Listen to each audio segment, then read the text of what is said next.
Live from the DJ booth. Thank you, Brian, and Juan, Earl, and those who you are honoring here this evening, Lynette, Stacy, the publisher of the network, and all of you for braving through this weather to come out here tonight and to be part of this 5th Black History celebration.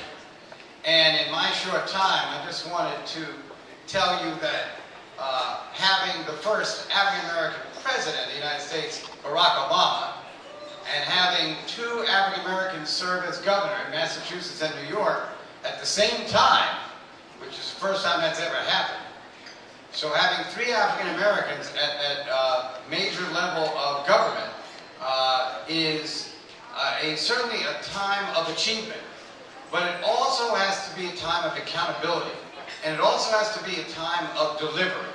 And so on Black History Month, that's exactly what we honor, is those who delivered such that we are able to go forward today. Those on whose shoulders we stand, our ancestors who fought and suffered, and many of them paid for it, so that we would have these opportunities. Black History Month, which was originally Negro History Week, because Frederick Douglass's birthday was on February 16th, and the day he passed away was on February 13th, they would always take the week with both of those dates in it and celebrate our history. And he was really the first strong leader of African descent, recognized all over the country in that regard. I'll just tell you very briefly that my experience with Black History and Black History Month goes back to 1991, when I got a phone call from a person who has never identified themselves to me, and had never come forward and said who they were, but they told me that they were an employee of the General Services Administration, and that they were about to build a federal office building that was 35 stories high at approximately the confluence of Broadway and Duane and Reed and Elk Street, and that building, when they were excavating it, unearthed the oldest African-American cemetery in this country, known as the African Burial Grounds, memorialized and made a national landmark in 2007. But this was 1991, and this person said to me, they are going to destroy those remains. No one even thought that the remains were there. And I'm calling elected officials, someone's got to do something about it. So we started the task force for the oversight of the African burial grounds. And we were able to fight so that the remains from those burial grounds, though they were dug up, were reinterred after the federal office building was built. And while they were dug up, we sent them to Howard University for archaeological study. And very briefly, I'm going to tell you what that study revealed. That 72% of the people housed in that burial grounds from 1710 to about 1795 were children. There was tremendous brutality during that period of time. The largest cause of death, 58% of them, was trauma.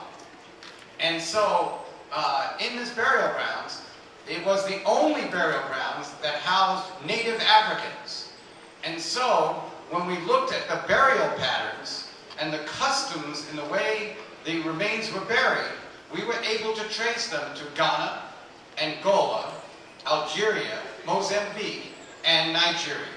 These are the countries that our ancestors came. That was the first known link between those countries and those who were kidnapped to American soil. And I'll have you know that there were 5 remains buried in the full uniform of the British Navy.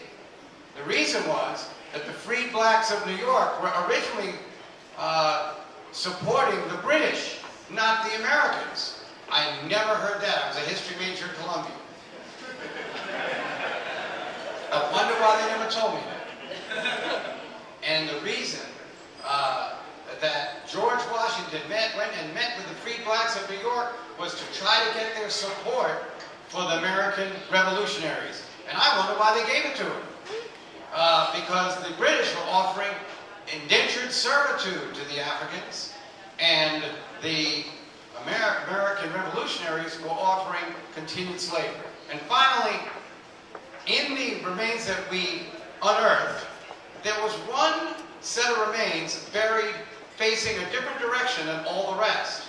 And archaeological studies showed that this was a Caucasian, a male, buried in the African burial grounds.